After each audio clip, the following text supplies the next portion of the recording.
भारत के संविधान की एक सबसे बड़ी खूबसूरती यह है कि उसमें सभी धर्मों के सम्मान की बात कही गई है। लेकिन उसके बाद भी अगर हिंदुस्तान में धर्मांतरण का खेल चलता है तो फिर सवाल उठने लाजमी है। नमस्कार, मैं आपके साथ K K Rana, news watch India देख रहे हैं आप। और इसी के साथ पुलिस ने शहनवाज को भी गिरफ्तार कर लिया है। पर इसके साथ पुलिस का काम खत्म नहीं हुआ है, बल्कि यह समझिए कि अब शुरू हुआ है। अब पुलिस के सामने सबसे बड़ी चुनौती पूरे नेटवर्क के खुलासे की है और इसकी जड़ तक पहुंचने की है। लेकिन धर्मांतरण का यह पूरा खेल आखिर चल कैसे रहा था, इस पूरे माजरे को समझने के लिए पहले रिपोर्ट देखिए और उसके बाद इसी मुद्दे पर चर्चा करेंगे।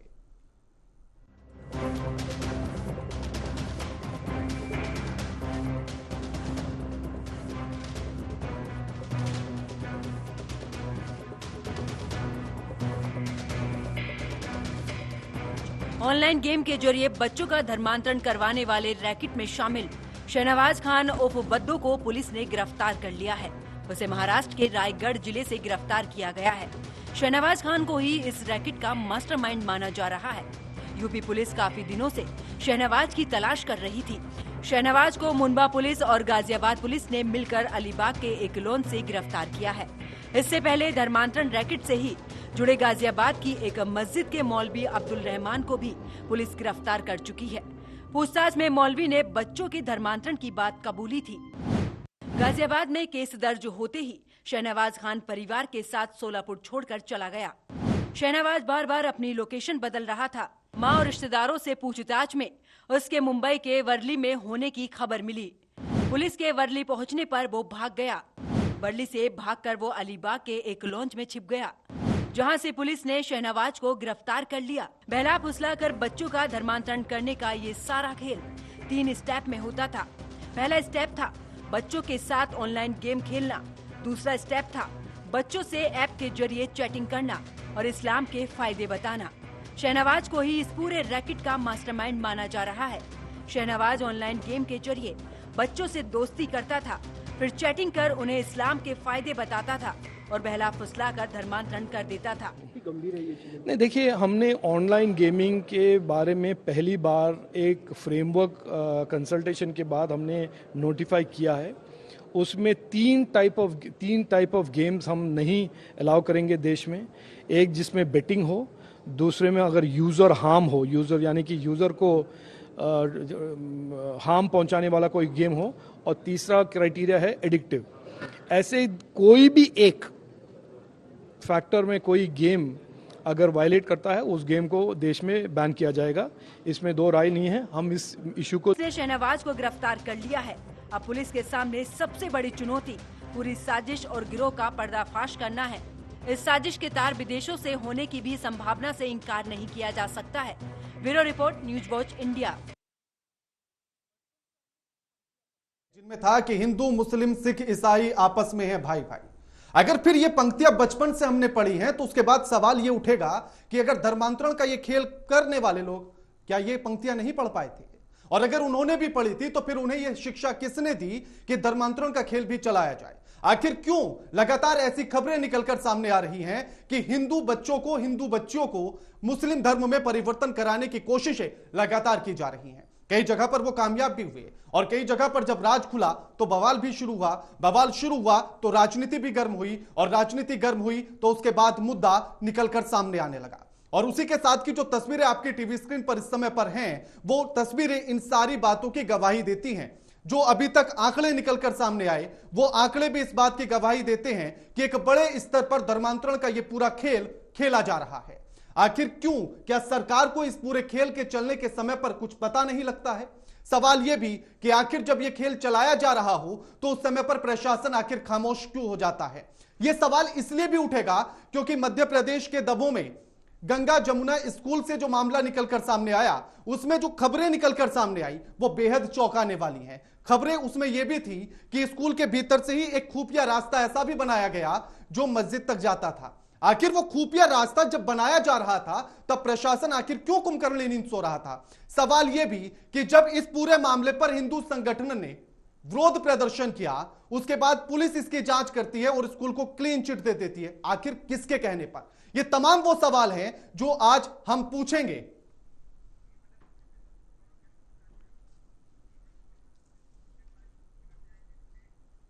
और ये जो तमाम सवाल उठ रहे हैं, आज इन्हीं सवालों के इर्द गिर्द हमारी चर्चा होगी। और जो मेहमान आज हमारे साथ जुड़े हैं उनका परिचय आपसे करा देते हैं। हमारे साथ स्वामी उपमन्यु हैं, जो हिंदू धर्म गुरु हैं, हमारे साथ स्टूडियो में मौजूद हैं।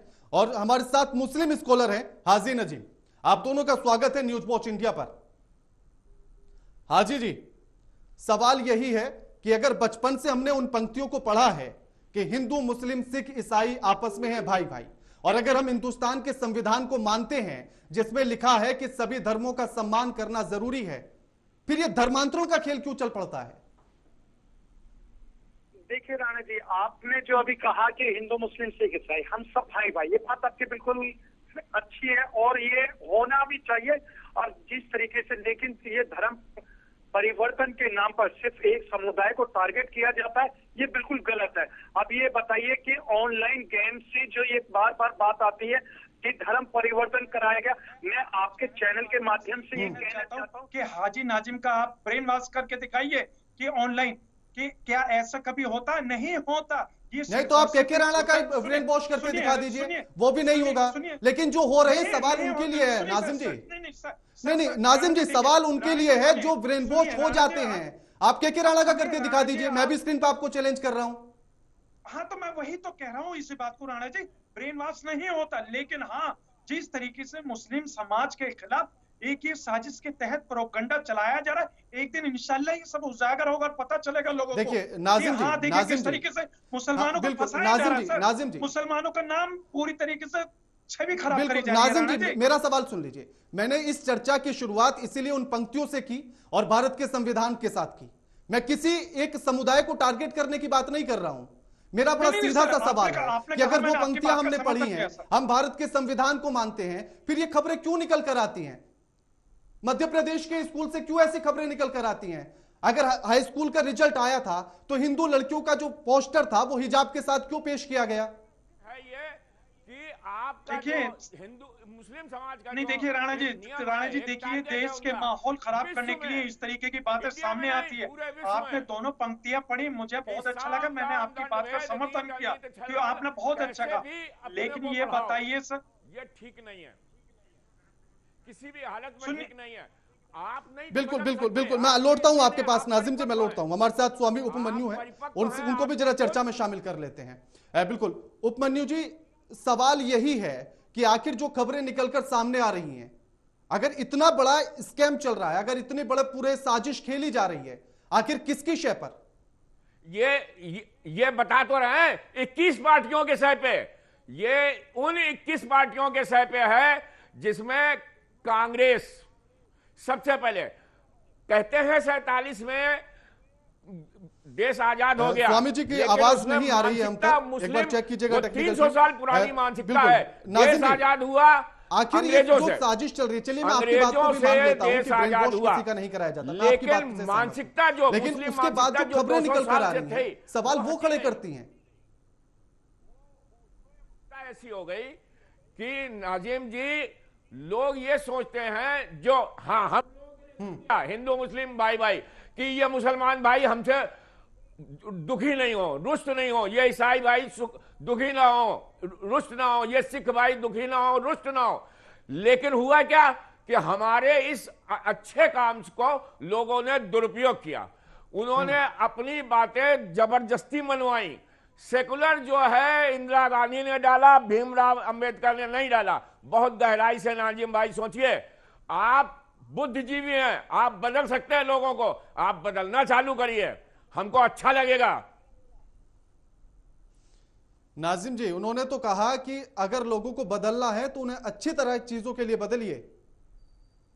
देखिए राणा जी, मैं आपको बताऊं, मेरे इस्लाम के अंदर इतनी अच्छाइयां हैं, मेरे कुरान के अंदर इतनी सारी बातें हैं। अगर है ना, कोई भी अगर पढ़ता है, मेरे मुस्लिम समाज तो पढ़ता है, वो जानता भी है कुरान शरीफ के एक अगर जिस तरीके से अभी स्वामी जी ये कह रहे हैं, अगर आपको अगर पूरे भारत के अंदर, मैं पूरी दुनिया नहीं कह रहा, मैं पूरे भारत के अंदर बात करता हूँ कि अगर मेरे हिंदू, अरे स्वामी जी सुनिए सर, अगर आप पूरी दुनिया की बात अगर मैं करूंगा, पूरी दुनिया की बात मैं करूंगा तो आप है ना ये कह देंगे कि 56 देश मुस्लिम देश, आप 56 देश, बिल्कुल आप 56 देश मुस्लिमों की बात करेंगे। अरब में भी मुस्लिम सुखी नहीं है, अपनी मर्जी से नहीं कर सकता।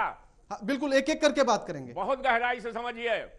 एक एक करके बात करेंगे, ताकि जो बात हम कर रहे हैं, जो चर्चा हम कर रहे हैं और जिस मुद्दे पर हम कर रहे हैं, वो बात जनता तक पहुंचनी चाहिए।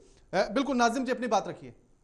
देखिए राणा जी, मैं इसी बात को कर रहा हूं कि अगर आपने कुरान शरीफ सही पढ़ा है और समझा है, तो आप कुरान की इतनी सच्चाई और इतनी उसे बारीकी से समझने के बाद आप कोई भी गलत कदम नहीं उठा सकते। लेकिन नाजिम जी, मेरा सवाल सुन लीजिए, आप, बड़ा स्पष्ट सवाल है मेरा, क्योंकि मेरा सवाल इस्लाम धर्म पर नहीं है। मेरा सवाल इस्लाम को मानने वाले उन लोगों पर है जो इस तरह के काम कर रहे हैं, जो इस तरह के कृत्यों में संलिप्त हैं। मेरा सवाल उन पर है। अगर उन्होंने इस्लाम को पढ़ा है, फिर वो गलत रास्ते पर क्यों हैं? और अगर नहीं पढ़ा है, तो फिर इस्लाम की आड़ में क्यों है? फिर आप लोग उन्हें उजागर क्यों नहीं करते हैं? देखिए राणा जी, आपने जो सवाल पूछा बहुत ही इंपॉर्टेंट सवाल है। मैं आपको इस सवाल का जवाब भी दूंगा, मगर मैं सबसे पहले आपसे एक बात पूछना चाहता हूं कि स्वामी जी ये बता दें कि दिल्ली के अंदर 10,000 हिंदू भाइयों का धर्म परिवर्तन एक हिंदू समाज के नेता ने कराया था। क्या वो हिंदू भाई वापसी अपने हिंदू धर्म में आए? और वही जंतर मंतर के पास में एक धार्मिक गुरु थे जो खुलेआम ये कह रहे थे कि मुसलमानों का, ईसाइयों का नरसंहार कर दीजिए। तो ये बता दीजिए, क्या उस पर कानूनी कार्रवाई हुई? और रही बात अब मेरे इस्लाम के, जो अभी आपने कहा ना, इस्लाम के मानने वालों की, अब मैं उसके बारे में बताता हूँ सर। देखिए, कोई भी अगर इस्लाम को मानने वाला है वो गलत कदम नहीं उठा सकता, लेकिन कुछ ऐसे लोग हैं जिनकी वजह से अगर मुस्लिम समाज अगर बदनाम हो रहा है, तो हमारा मुस्लिम समाज उन लोगों का बहिष्कार करता है। उन लोगों को ये नहीं मानता कि वो मुस्लिम है। हम खुद पैरवी करते हैं। दिक्कत तो यही है ना कि आप लोग उनके समर्थन में आ जाते हैं। नाजिम जी, सर बात पूरी सुनिए ना। मैं वही बता रहा हूँ, दिक्कत यही है कि आप लोग उनका बाइकआउट नहीं करते हैं, आप उनके समर्थन में आके खड़े हो जाते हैं। बिल्कुल स्वामी जी, इनका ये कहना है। मैं लौटता हूँ आपके पास, लौटता हूँ नाजिम जी, मैं लौटूंगा आपके पास। नाजिम जी, पर्याप्त समय दूंगा, लौटूंगा आपके पास। स्वामी जी, उनका ये कहना है कि मुस्लिम यानी कि इस्लाम खराब नहीं है, उसको मानने वाले खराब हो सकते हैं, कुछ लोग जो इस तरह की चीजों को फैला रहे हैं। 100% मानने वाले इतने ज्यादा खराब हैं कि उन्होंने कुरान तक में परिवर्तन कर दिया। कुरान जो असली कुरान 6 हैं इस टाइम। नाजिम जी, मेरे पास 6 कुरान रखी हैं और मैं पढ़ता हूं, बुद्धिजीवी हूं। और एक जो मक्की कुरान अलग है, कुरफी कुरान अलग है, इंडिया की कुरान अलग है। कुरान में इन्होंने 226 आयतें बदल दी हैं। ये मुसलमान, मतलब अल्लाह खराब नहीं होता, अल्लाह सबके लिए बराबर है।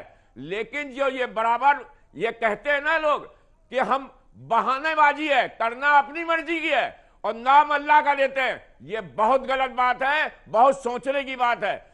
पूरे विश्व में भारत एक ऐसा जगह है, पूरे विश्व में चैलेंज करता हूं, मतलब कि जिसको कहते हैं कि दुबई हुआ और ये सब जो है सऊदी वगैरह, इनमें कहीं मुसलमान सुरक्षित नहीं है। हर जगह मारा जाता है और अपने अपने मजहब में ही मारा जाता है। लेकिन हम लोगों ने आज भी मुस्लिम भाइयों को गले लगाया, प्यार किया, साथ में बैठाल के खिलाया। लेकिन इसका सिला क्या मिला कि उन्होंने सोच लिया कि ये हमसे डर रहे हैं। अब ऐसा नहीं है, किसी भी हालत में ऐसा नहीं है। डर नाम की चीज नहीं है। हमारे उसकी जो है गलत प्रयोग किया, गलत सुना गया। अब हम लोग बराबर से, भाई तो हो, आज भी हो भाई, इसमें कोई दो राय नहीं। लेकिन सबसे बड़ी सोचने की बात है कि अब आक्रमण, अतिक्रमण, जबरदस्ती, जोर, ये नहीं चलेगा, नहीं चलेगा, नहीं चलेगा, किसी भी हालत में नहीं चलेगा। बिल्कुल नाजिम जी, अब सीधा सा सवाल यह है कि अगर आपने जो जिस बात को आप भी अभी कह रहे थे कि इस्लाम को मानने वाले कुछ लोग बुरे हो सकते हैं, लेकिन आपने कहा कि आप उनका बहिष्कार करते हैं, लेकिन जो खबरें निकलकर सामने आती हैं या जितने मुद्दे हमने आज तक देखे, ऐसी खबरें, उनमें हमेशा समर्थन नजर आता है। ऐसा क्यों है? राणा जी, देखिए, अभी मैं आपको बताऊं कि दिल्ली के अंदर साक्षी पेटी के साथ जो शर्मनाक हरकत हुई थी, निर्मम हत्या हुई थी उसके, तो मैंने साक्षी पेटी के साथ खड़े हुए थे। हमने खुद पैरवी करी थी कि साहिल को ऐसी सजा मिलनी चाहिए ताकि भविष्य में कोई भी इंसान इस तरीके की हत्या ना करे। लेकिन वही हमारे साथ क्या होता है, राणा जी आप ध्यान से सुनना, हमारे साथ क्या होता है, हमारी बहन बेटियों के साथ अगर बलात्कार होता है तो वहीं पर अरे स्वामी जी बात सुनिए, हम स्वामी जी अगर आप पूरी सुनेंगे, बात सुनेंगे तो पता चलेगा। वहीं पर हमारी बहन बेटियों के साथ अगर बलात्कार होता है तो उनको इंसाफ नहीं मिलता, बल्कि बलात्कारियों के गले में माला डालकर उन बलात्कारियों का मान सम्मान होता है। बलात्कारियों के समर्थन में रैलियां निकाली जाती है। इसका एग्जाम्पल मैं आपको दे देता हूं। आपने देखा होगा गुजरात में हमारी अपनी बहन थी, जिसके पेट में बच्चा भी था, वो भी मर गया। लेकिन जब वो छुटते हैं अपराधी तो उनके गले में माला डाली जाती है। और देखिए दूसरा जो उदाहरण मैं आपको देता हूं राणा जी, आप देखिए कठुआ कांड कोई नहीं भूला, पूरा देश के अंदर भूचाल आ गया था। उसके अंदर एक आसिफा नाम की बेटी, जिसके साथ मंदिर के अंदर एक गलत कृत्य करा गया, यानी मुझे बताने में भी शर्म आ रही है, पूरा देश जानता है। तो बताइए मुस्लिम बेटियां या हिंदू बेटियों के साथ इस तरीके की हरकत। सुनिए सर, मैं ना हिंदू बेटी के साथ भी हूँ और मुस्लिम बेटी के साथ, अगर कोई भी अगर दोषी है, चाहे मौलाना हो या पुजारी, हमारी नजर में दोषी होता है। बिल्कुल बिल्कुल बिल्कुल नाजिम जी आपकी बात से सहमत। हाँ ठीक है नाजिम जी आपकी बात से सहमत। हमारे साथ बिल्कुल बिल्कुल हमारे साथ एक और मेहमान जुड़ गए, ई मन्नत मुस्लिम स्कॉलर हैं, उनको भी जरा चर्चा में शामिल कर लेते हैं। ई मन्नत जी, आप अपना धर्म मानिए, मैं अपना धर्म मानता हूं, बाकी जो है अपना अपना धर्म माने, इसमें किसी को कोई आपत्ति नहीं है।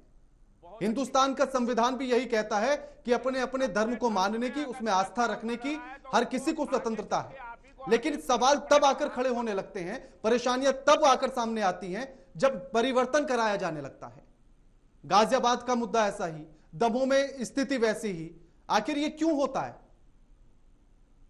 सर सबसे पहले तो आपकी जो भी मुझे सुन रहे हैं, मैं सबसे ये कह दूं कि मैं खासतौर पे जो मेरे पैनलिस्ट साथी हैं कि पिछले 20 मिनट से मैं आपको सुन रहा था बहुत धैर्य पूर्वक। मैं उम्मीद करता हूं कि 2-3 मिनट मैं बोलूंगा, आप भी बहुत ही धैर्य पूर्वक मुझे सुनेंगे। जो ये घटना अभी हुई है, मैं इसकी निंदा करता हूं। उसकी वजह यह है कि कुरान मजीद से कुछ चीजें बाहर निकाली गई जिसका ट्रांसलेशन बिल्कुल गलत किया गया। अभी एक कोई साहब बोल रहे थे कि कुरान में छह तरह की कुरान शरीफ है, 226 आयतें खराब हैं, उसमें बदली गई हैं। ये ऐसा बिल्कुल नहीं है। मैं उनकी इस बात से इत्तेफाक नहीं रखता, क्योंकि मैं 21वीं सदी का मुसलमान हूँ और पढ़ा लिखा मुस्लिम हूँ, और मैं पढ़ता हूँ और मैं अध्ययन करता हूँ, निरंतर अध्ययन करता हूँ। तो मैं उनसे ये कहूंगा कि सर अगर इस तरह की कोई बात हो तो बराए मेहरबानी मैं आपको ईमेल आईडी और अपना एड्रेस भेज देता हूँ, मुझे भेज दीजिए। जो बात है, जो आपका टॉपिक है, जो आपका मुद्दा है, वो यकीनन निंदनीय है और इस तरह की घटनाएं नहीं होनी चाहिए। अगर इस तरह की घटनाएं हो रही हैं तो सरकार को इसके ऊपर सशक्त कानून लाना चाहिए और ऐसे लोगों के खिलाफ सख्त से सख्त कार्रवाई करनी चाहिए ताकि इस तरह की घटनाओं की पुनरावृत्ति ना हो। बिल्कुल।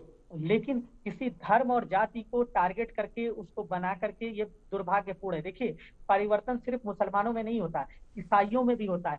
दलितों की एक बहुत बड़ी संख्या ईसाई बन रही है। मैं नहीं कह रहा हूँ, भारत सरकार की ये रिपोर्ट है, आप पढ़िए इसको। मैं आपसे ये कहूंगा कि देखिए, मतलब ये बिल्कुल आपने मुझे कहा था कि मैं धैर्य से सुनता हूँ, लेकिन जहां ऑब्जेक्शन होगा वहां मैं उठाऊंगा। देखिए, अपनी मर्जी से धर्म परिवर्तन और जबरदस्ती या फिर धोखे से धर्म परिवर्तन, दोनों में फर्क है। देखिए, मैं आपको दो चीजें बता दूं।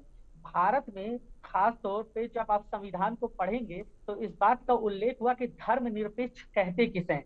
आप इसको पढ़िए, इसका डिस्क्रिप्शन जाकर पढ़िए। जब डॉक्टर अंबेडकर इसके ऊपर संविधान सभा के सामने अपनी बात रख रहे थे तो उन्होंने एक बात कही थी। उन्होंने कहा अभिव्यक्ति को यह आजादी है कि अपनी मर्जी से अगर वो चाहे तो किसी दूसरे धर्म में जाकर के परिवर्तित कर सकता है। आप देखिए, डॉक्टर अंबेडकर खुद जो है वो न्यू बुद्धिज्म की बुनियाद रखते हैं। इसको पढ़िए आप खास तौर पे। तो ई मन्नत जी, इस बात को तो मैं भी कह रहा हूं ना कि अपनी मर्जी से धर्म परिवर्तन पर आपत्ति नहीं है, जबरदस्ती धोखे से धर्म परिवर्तन पर आपत्ति है। और सवाल यही है, पहले भी कहा कि इस तरह की घटनाओं की मैं निंदा करता हूं और ऐसे लोगों के खिलाफ देखिए, मैं बड़ा स्पष्ट बात करता हूं। मन्नत जी, मैं बड़ा स्पष्ट बात करता हूं और मेरा सवाल यही है, मेरा इससे लेना देना नहीं है कि आप उसकी निंदा करेंगे, उसके समर्थन में खड़े हो जाएंगे। मेरा सवाल यह था कि आखिर ये होता क्यों है, इसके पीछे की मानसिकता क्या है, उद्देश्य क्या है, किसकी शय पर होता है?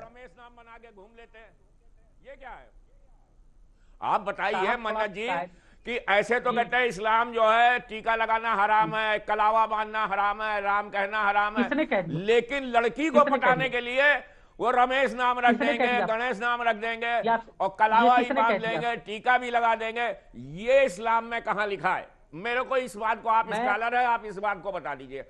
ये केवल टोटल 100% गुनाह है दोनों धर्मों में, इस्लाम में भी गुनाह है और वो धोखा दे रहा है, उसके खिलाफ सनातन धर्म में भी गुनाह कार्रवाई है। होनी चाहिए। यानी कि मन्नत आप ये कहते हैं कि टीका लगाना, कलावा बांधना हराम नहीं है आपके यहाँ? है देखिए, हराम का होना एक अलग बात है। क्या कह रहे हराम हैं? वो रिलीजियस मैटर, देखिए आर्ट ऑफ लिविंग है, दोनों रिलीजन चीजें हैं। जीवन जब जीने की दोनों कला जगह है, हराम है उसको और उससे उसको ज्यादा आप आप सह मत दे करिए, देते हैं कि उससे नहीं ज्यादा बेटा आप बहुत मत अच्छा करिए। किया, 2 साल रखा और मार के फेंक दिया, किसने कह ये दिया? गलत आप- बात है। नाजिम जी जवाब किसने आपसे दीजिए। कह दिया? ये कहाँ स्वामी पढ़े जी हैं का आप? ये सवाल पढ़े है कि कहाँ? अगर आपके यहाँ ये सारी आप चीजें कहाँ हराम पढ़े है, हैं? टीका लगाना, कलावा बांधना, तो फिर आप किसी लड़की के साथ संबंध बनाने के लिए अपने नाम के बदल लेते हैं, जो भी आपकी लोग हैं, मुसलमान उस पर हो ही नहीं आपत्ति सकता क्यों ऐसा नहीं? आदमी। देखिए राणा जी, सर, मैं आप आपको- क्यों ऐसी बातें कर रहे सुनिए, हैं? राणा ये जी, समाज को मेरी तोड़ने वाली बातें हैं। ये कुछ लोग हो सकते हैं, आप उससे पूरी मैं कम्युनिटी भी को नहीं जिम्मेदार ठहरा सकते। मैंने पूरे समाज की बात नहीं की है, मैंने भी कुछ लोग ही नहीं, बोला है, अभी इसलिए अभी स्वामी जी ने जो जुमला उनका कहा तो कम से कि कम ऐसा- आपको वो ऐसा करना सब चाहिए करते विरोध। हैं। स्वामी जी जो और बोल रहे हैं, उनको आपके ही समाज वाले सह दे देते हैं, आजा बेटा आजा, परेशानी है, किसने मैं कमरा सह भी दिया दे दूंगा, सर? रहने को भी किसने दे सह दूंगा, दिया? काम भी दे किसने दूंगा, दिया? नाजिम ये जी, नहीं होना नाजिम जी, चाहिए। मेरा बड़ा आपको सवाल पता है, स्पष्ट है, मैं बहुत उनसे बड़े सवाल स्कॉलर करूंगा हैं। उनसे। सख्त खिलाफ नाजिम जी, मेरा कार्रवाई होनी स्पष्ट चाहिए ना सवाल है, उनसे। हाँ बिल्कुल, ई मन्नत आपके पास भी आऊंगा। मेरा बड़ा स्पष्ट सवाल है कि आखिर धर्म परिवर्तन कराने के पीछे का उद्देश्य क्या है और ये किसकी शय पर होता है? आप भी इसको गलत मान रहे हैं, ई मन्नत भी गलत मान रहे हैं, आपकी कुरान भी नहीं कहती होगी इसको सही, फिर ये धर्म परिवर्तन इस तरह से हो क्यों रहा है? किसकी शय पर होता है? इसके पीछे की मानसिकता क्या है?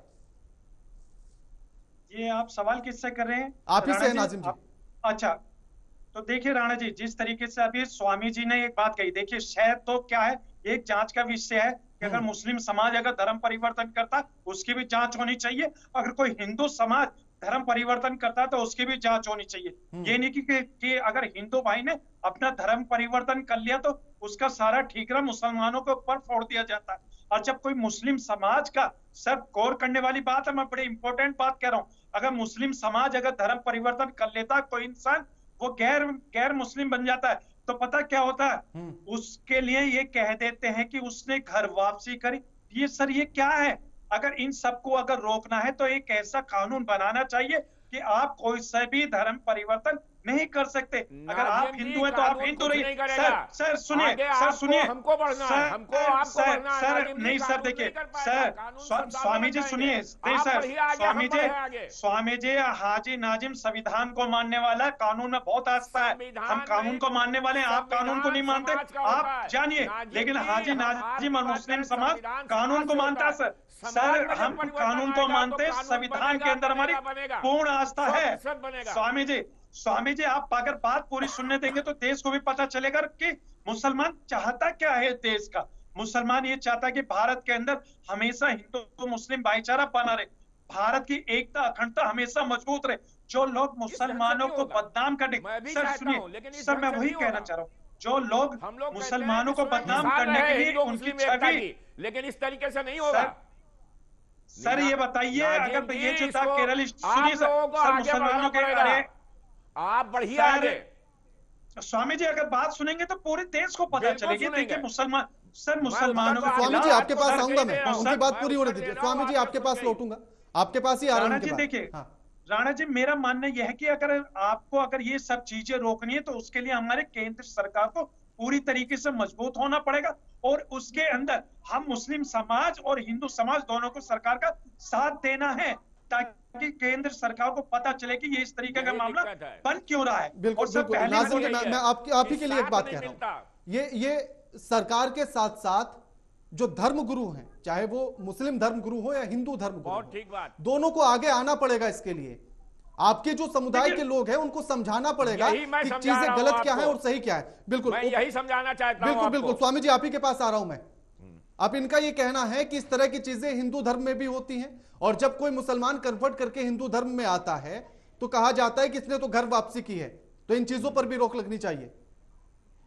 स्वामी जी हाँ, सबसे बड़ी बात यह है कि कोई कन्वर्ट होके आता है उसको हम लोग कहीं पे ताड़ना नहीं देते, कहीं हम डांटते नहीं, कहीं हम रिक्वेस्ट नहीं करते, कहीं लालच नहीं देते, कहीं प्रलोभन नहीं देते कि हम आपके लिए ये कर देंगे। जैसा इस मतलब मुस्लिम और ईसाइयों में होता है कि हम आपको शादियां करा देंगे, हम ये कर, हिंदू समाज में कोई भी वापस आता है वो हिंदू संस्कृत को मान के आता है। फिर से सुनिए, हिंदू संस्कृत में जो लिखा हुआ है उसको समझता है। हम लोग ना लालच देते हैं ना प्रलोभन देते हैं, किसी भी तरीके का प्रलोभन नहीं देते, लालच नहीं देते कि नहीं अगर हमारी संस्कृत आपको अच्छी लगती है तो आप मिलिए। कहीं पे कोई भी आडंबर नहीं, कहीं ढोंग नहीं, कहीं प्रलोभन नहीं। उससे अगर कोई बदलता है तो इसको कहते हैं बदलना। और पहले मुस्लिम लोग बदले हैं, मैं ये नहीं कहता कि पहले जो है मुस्लिम लोग बदले हैं तो वही आदर्श के हिसाब से बदले हैं कि कुछ लोग। बिल्कुल, लेकिन स्वामी जी क्या ऐसे में सवाल ये नहीं है कि सरकार को और सख्त होना होगा? सरकार कैसे सख्त हो सकती है? मैं आपसे पूछ रहा हूं सरकार कैसे सख्त हो सकती है? बिल्कुल, मैं ये सवाल अब बताता हूं आपको। हाँ, मैं बता रहा हूं सख्त कैसे हो सकती है। आप ही के सवाल का जवाब एक सेकंड। हाँ। सरकार सख्त होगी जिस टाइम, उस टाइम ये 21 विरोधी पार्टियां जो हैं ये सर में दम कर देंगी। और चूंकि यहां पे लोकतंत्र है तो पता लगा मुस्लिम भाई सारे कांग्रेस की तरफ उसकी सरकार को अपंग कर देंगे। ये जो अभी नाजिम भाई ने कहा, हम इनकी तारीफ करते हैं कि इसमें मुसलमानों को भी आना पड़ेगा। जिस दिन मुस्लिम भाई ये समझ लेंगे और आगे आ जाएंगे। हाँ, नहीं, मैं उसी पॉइंट पर आ रहा था स्वामी जी, मैं भी उसी पॉइंट पर आ रहा था। उसी टाइम परिवर्तन हो जाएगा और यहां पे वास्तव में जो है राम राज्य की तरह कि कहीं पे किसी को कोई कष्ट नहीं होगा, वैसे ही सब आगे आगे बढ़ेंगे। स्वामी जी, मेरा सवाल जो था मैं वही बता रहा था कि मध्य प्रदेश के स्कूल में जिस तरह की चीजें निकलकर सामने आई उसमें यह भी बताया गया कि स्कूल से मस्जिद तक के लिए एक सुरंग बना दी गई, गुप्त रास्ता बना दिया गया। सरकार को पता नहीं लगा, प्रशासन को पता नहीं लगा और गुप्त रास्ते बन जाते हैं। तो क्या सरकार को यहां सख्त होने की जरूरत नहीं? पूरा सवाल स्वामी जी, पूरा सवाल। उसके बाद जब ये मामला हिंदू संगठन उठाते हैं, बाल संरक्षण आयोग उठाता है, सब संभव है। मैं भी तो वही बता रहा हूं ना कि असंभव है, और ये फिर संभव अगर होता है तो फिर कैसे? संभव है, असंभव नहीं है, सब संभव है। जहां पे ऐसे ऐसे लोग हों, मंत्री बन जाएं और मुख्यमंत्री बन जाएं। 98 में क्या हुआ था? साधु संतों के ऊपर लाठी चला दी, गौ हत्याएं करा दी, लेकिन हमारे राजा साहब जो हैं वो भाई कांग्रेसी राज था, सब कुछ संभव है। स्वामी जी, मैं मध्य प्रदेश की बात कर रहा हूं, बीजेपी की सरकार है, शिवराज सिंह चौहान मुख्यमंत्री हैं और अब से नहीं कई टाइम तो पकड़ा गया। इस टाइम शिवराज की है और पिछले 5-6 साल से 9 साल से है तो पकड़ा गया, और नहीं तो पकड़ा ही नहीं जाता, सालों चलता रहता। नहीं, मेरा सवाल यह था कि आखिर सुरंग बन जाती है और सरकार को कानो कान खबर नहीं होती, प्रशासन को कानो कान खबर नहीं होती। यही एक रोना है, यही एक रोना है कि हर तीसरा आदमी जो है वो इंडिपेंडेंट है, हमको खाने को मिले वो करे, देश में क्या हो कुछ नहीं। हर तीसरा आदमी, 33% आदमी को देश से प्रेम नहीं है। उसमें मुस्लिम नहीं, हिंदू भी है, सबसे ज्यादा हिंदू है। मैं आपकी बात नहीं कर रहा हूं, हिंदू भी है। हिंदू कहता है हमको खाना पीना सब मिले आराम से, हमें कोई मतलब नहीं है, हमको कोई दे खाना पीना, हमको आराम मिलना चाहिए। इस कारण से ही जिस दिन हिंदू एक हो जाएगा और सबसे सोचने लगेगा कि नहीं, जिस देश जाति में जन्म लिया बलिदान उसी पे हो जाए, हमें दीन दुखीन निबलो बिकलो के सेवक बन संतापत। दीन दुखीन जिनको सेवा करना चाहे, उस दिन देखिएगा कि भारतवर्ष में सब नर करें परस्पर प्रीति, सब लोग आपस में प्यार करने लगेंगे और उतने ही ढंग से प्यार करने लगेंगे जो पहले था राम राज्य में। ठीक, आप गहराई से समझिए इस बात को। हाँ, बिल्कुल बिल्कुल। अभी तो हिंदू भी ऐसा है। जब देश में इस बात पर चीजें होनी चाहिए या युवा को भी इस तरफ ध्यान देना चाहिए कि उसको क्या करना है, उसको फ्यूचर क्या बनाना है, उस समय पर अगर वो धर्म परिवर्तन जैसे मास्टरमाइंड बनकर निकलकर सामने आए तो क्या ये चिंता का विषय नहीं है? यकीनन। देखिए, आपने जो बात कही, आपको ये देखना होगा कि धर्म परिवर्तन क्यों होता है और किनके द्वारा किया जा रहा है। अभी एक साहब बोल रहे थे, वो बार कह रहे थे लोकतंत्र है और मुसलमान कांग्रेस की तरफ है। ऐसा नहीं है साहब, आप किस दुनिया में हैं? 2014 से लेकर आज तक पढ़िए, आपके देश का प्रधानमंत्री, हमारे देश का प्रधानमंत्री ये खड़े होकर के कहता है कि सबका साथ, सबका विकास, सबका विश्वास, और सबने मुझे वोट दिया है।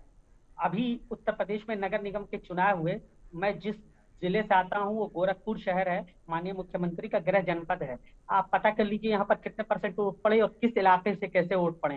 तो आप किसी के ऊपर एलिगेशन नहीं लगा सकते, क्योंकि लोकतंत्र में वोट देना हर व्यक्ति की आजादी है, वो जिसे सशक्त चाहे उसे चुन सकता है।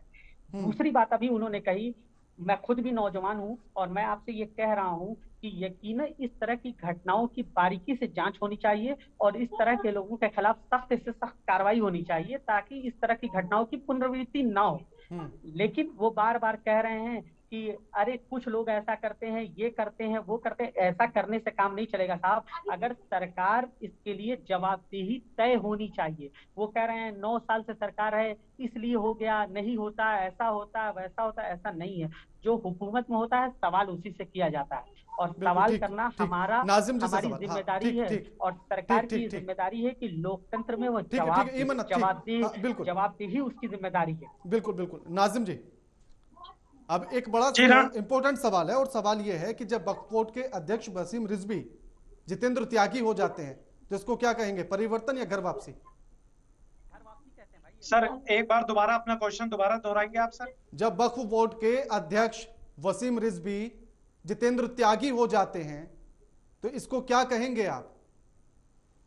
देखिए, वसीम रिजवी अगर मुसलमान से अगर उसने हिंदू धर्म अपना लिया तो देखिए मुस्लिम समाज वसीम रिजवी को मुसलमान नहीं मानते क्योंकि वो हमेशा मुसलमान के धर्म के खिलाफ ही बातें करते थे, कभी तथ्यों पर बात नहीं करते थे। बहुत से टीवी चैनल पे मेरे साथ डिबेट में रहे हैं, मैंने हर बार उनको डिटेन भी किया और उनसे बात भी हुई है, लेकिन वो हमेशा पीछे छुड़ा के भाग जाते थे। वो कभी इस सवालों का जवाब नहीं देते थे। लेकिन उन्होंने जो अपना हिंदू धर्म अपनाया तो उनको पूरी आजादी थी क्योंकि ये मेरा भारत है, ये संविधान के तहत चलता है। यहाँ पर हर इंसान को अपनी आजादी है कि जो उसे धर्म अच्छा लगे वो उस धर्म में जा सकता है। बिल्कुल बिल्कुल। स्वामी जी, वसीम रिजवी जितेंद्र त्यागी हो जाते हैं, क्या कहेंगे, धर्म परिवर्तन या घर वापसी?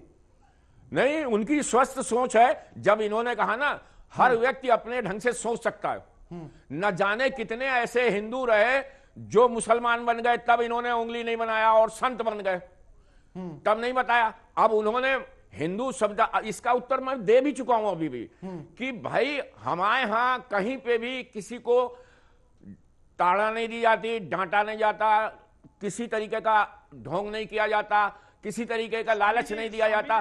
जो हमारी सभ्यता को, वही बात मैं फिर से दोहरा, जो हमारी सभ्यता को समझता है, हमारी सभ्यता को समझता है जो, वही आता आगे। और अगर ऐसा समझता है कोई मुसलमान हो जा रहा है, कोई दिक्कत नहीं है, लेकिन ये ताना धोखा देना ये गलत है। बिल्कुल स्वामी जी, धोखा देना गलत है। हम लोग धोखा नहीं देते, हमारी खुली किताब है, बिल्कुल खुली किताब है। घर वापसी या धर्म परिवर्तन, क्या कहेंगे आप इसको?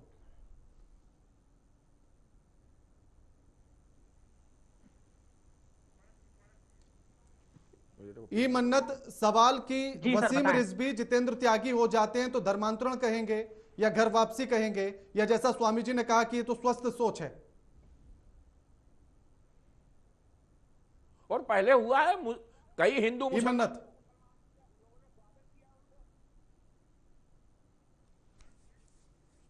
ठीक है नाजिम जी लास्ट कमेंट आप दे दीजिए। आप स्वामी जी ने तो कह दिया है कि वो स्वस्थ सोच है और आपने कहा स्वतंत्र, तो स्वस्थ सोच या स्वतंत्र सोच?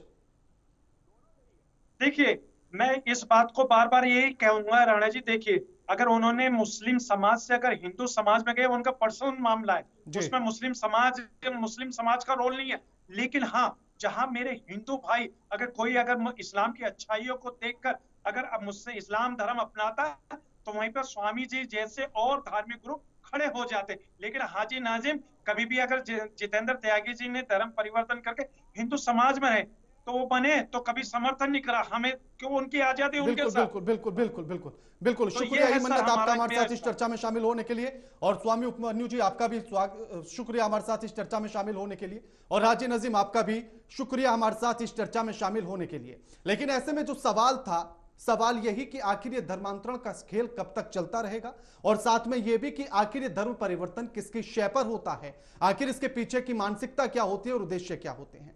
क्योंकि हिंदुस्तान का संविधान जिन पंक्तियों के आधार पर बना है उनको अमल में लाना बड़ा जरूरी है, सरकार का सख्त होना बड़ा जरूरी है, और प्रशासन का भी अलर्ट रहना बड़ा जरूरी है। और उसी के आधार पर आपको भी अपने घरों के बच्चों को और अपने बड़ों को इन बातों को समझना बड़ा जरूरी है, और बच्चों से भी एक एक बात को पूछना जरूरी है कि कहीं उनको घर के बाहर कोई बहला फुसला तो नहीं रहा है। आप भी सतर्क रहिए, प्रशासन भी सतर्क होगा, सरकार भी सख्त होगी, कानून मजबूत होगा तो यह खेल स्वयं रुक जाएगा। आज इस चर्चा में फिलहाल इतना ही। देखते रहिए न्यूज वॉच इंडिया। नमस्कार।